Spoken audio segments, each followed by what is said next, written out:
what is our legislature working on? I'll blast through a few tweets here, and then we can break it down. Big one is these anti-protest bills. Two of the worst ones, House Bill 1674 and House Bill 1643. We're asking folks to call the governor. We also have our campaign to raise money against the legislature, which as soon as he signs these, that would be a funded campaign that we will be attempting to launch. But House Bill 1674 basically criminalizes almost every aspect of protesting, blocking streets. It also removes liability from drivers to run their cars into people. And then it also targets groups. So it really does like almost everything that these anti-protest bills might do. And then 1643 is about recording police, which the polling on stuff like body cams, which, you know, there's a lot of research says those are debatable. Like basically we just end up getting footage now of these crimes instead of not footage, but it doesn't seem to stop them.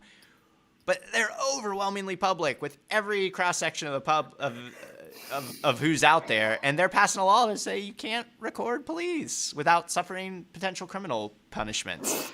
So, I mean, it's just there is no constituency for that law except police officers who want to kill without consequence. I mean, like, that's basically the only people that law benefits. Because it's like nobody's out like doxing police officers. I mean, like nobody's just messing with the police to mess with the police. I mean, that. Well, and they didn't seem to have a problem with recordings when they had the cop show in Tulsa. So. Yeah, exactly. No, and hell, friggin' the new sheriff Tommy Johnson just signed a contract 2 weeks ago to do a cop show here. Mm-hmm. Like, so it's like so you don't want amateur video of what's going on, but they want that nice reality TV, a good talking head saying, well, this is what I was thinking when I created this horrendous crime. Yeah, it's so gross. And it's the public's not cool with it, so maybe we shouldn't do that. Oh yeah, here I'll pull this up too. Somebody dropped a link on how much we spend on policing. I mean, just to again put in context how big this problem is. We spend more on policing than all but two countries spend on their militaries, and one of the two is us. What drives me crazy about like the funding of police organizations and their insane budget is that I see people who are like, oh, police are public servants. They're doing things for the public. When the Norman City Council cut their raises, not even their salaries, cut the money that was earmarked for their raises, there were police officers being like, well, how about I just don't do my fucking job? That's not a public servant. Do you know how long our teachers have been working without raises? How much they've been working with their slash budgets? That's a public servant. Saying that you are going to throw your hands up and let like the purge happen in these people's minds, like that's not serving your public. That's boosting your ego. Yeah. No, they are giant babies about like even the like most rudimentary of accountability. Like just being told, no, don't do that. And like, again, going back to this polling this polling was from like 2 weeks ago, so it's very recent. Overwhelming majority say ban chokeholds, like, I mean, so it's like just basic human dignity stuff. These guys are, humongous babies about it. So, so a few things. Number one, in terms, we spoke about listening to Black folks, and the state of Oklahoma is going the exact opposite way. Like, let's suppress the voices of Black folks and their allies who are not asking for, at this point, it's just, we want what you say that everyone else wants, is like to reform this entity, right? To make this entity, these state actors better, and to make you listen to us when we're requesting this. And it's going the exact opposite way. Much less of listening to them, let's suppress their voices in a state where freedoms are supposed to reign supreme, like freedom of speech, like freedom of press, like freedom of assembly, where they're supposed to reign supreme. They're so hell bent on suppressing Black voices and the voices of their allies, and they're willing to pass laws that possibly infringe on that, right? So that's the first thing. The second thing is there was this great article in Vox called Copaganda, right? And so when you think about, okay, we'll totally do, First 48 or some random fucking police show. And historically, if you think about Law and Order, Blue Hill, Blue Hill Out, like there's so many fucking shows, starting with Dragnet, right, that portray police officers in a positive light. And that has been going on. Dragnet dropped in like the 50s. And at that point in time, arguably the worst major police department in the world was the Los Angeles Police Department. We honestly got that. The fucking Watts riots in '67, the Watts riots after Rodney King, right? So clearly they were not, let's just say, moving adequately. And Hollywood needed police officers help for a variety of things. And in exchange for that help, the LAPD would veto essentially any portrayal of the LAPD in a negative light. And so Hollywood, right now, I think of them as kind of our friends, but Hollywood is responsible for this propaganda that we've been brainwashed with for several years. So not only do you have like white folks generally saying those aren't my experiences with police, and the most powerful entity, as Malcolm X called it, because they control what you think, the media, for years, they've been getting propaganda of how amazing these police officers are, right?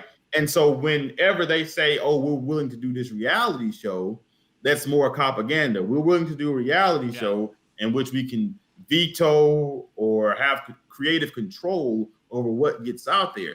Well, you don't get creative control from the citizenry, the people you're actually fucking responsible to. If I pop over my phone and you whooping somebody's ass or you're murdering someone, you don't get creative control over that, nor should you, because I'm a citizen. That person you're doing that to a citizen, you're supposed to be working for fucking us, and you're not, right? And I'm going to tell people you are not doing your job, because you not doing your job kills people. Right. Go ahead. No, I just say, here are my two bottom lines on it. One, doesn't happen in other countries. Like literally countries have zero police killings. So it's like the idea that we can't say, I mean, American police kill over 1,000 people per year. Oklahoma City Police Department is a double-digit factor percentage-wise in our murder rate. If the police just stopped killing people tomorrow, our murder rate would decline by double digits. So that's step one. The second is, you managed to take Timothy McVeigh alive, the largest mass murderer in this history of our state. You managed to capture him alive, he had a gun on him, there were so many ways this should have, they could have just gone full psycho cop on the guy, and they managed to take the biggest mass murderer alive. If you can take Timothy McVeigh, you can take anyone.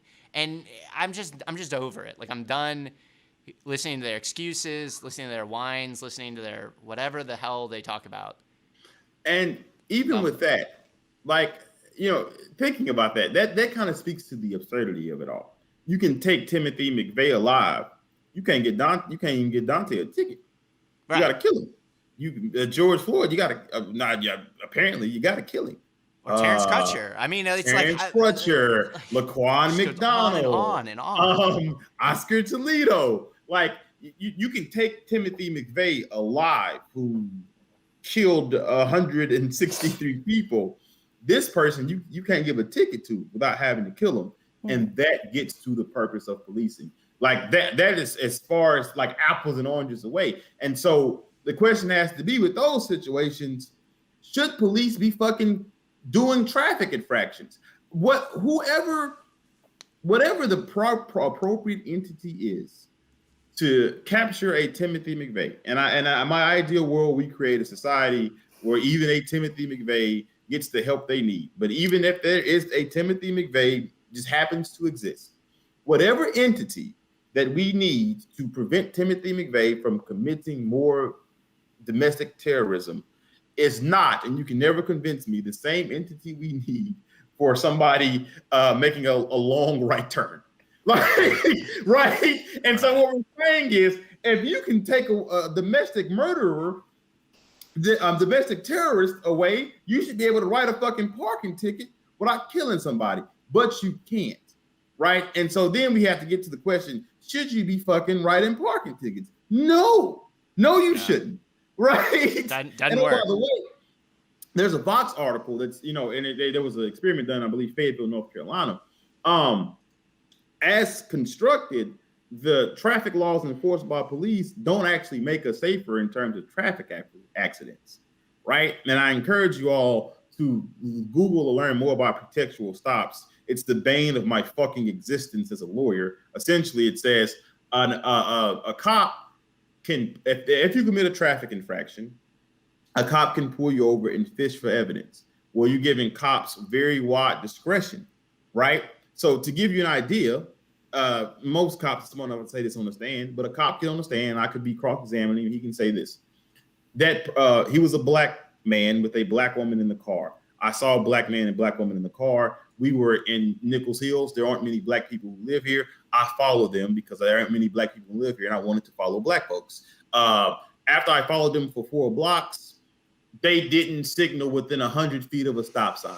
I now have a right to stop them. And then I stopped and I began asking questions. That happens countless times in this country because this is a country built upon a bed of racism. And now you give police unfettered discretion, right?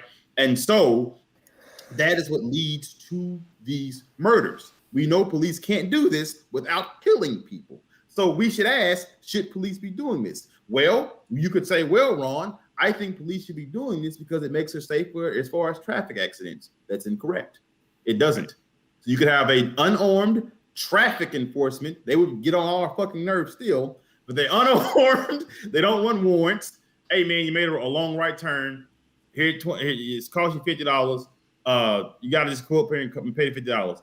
You don't have your license. This is how you can get your license, right? Because the overwhelming majority of people who drive without license want a license. They just got to pay DPS. They got to pay the city. They got to pay the county. They have no license. So let's now they're on an 8-month wait list. 8-month wait list, $1,000. Let's do our best to just get them a fucking license and not have them worry about not having a license, not having money, getting more warrants.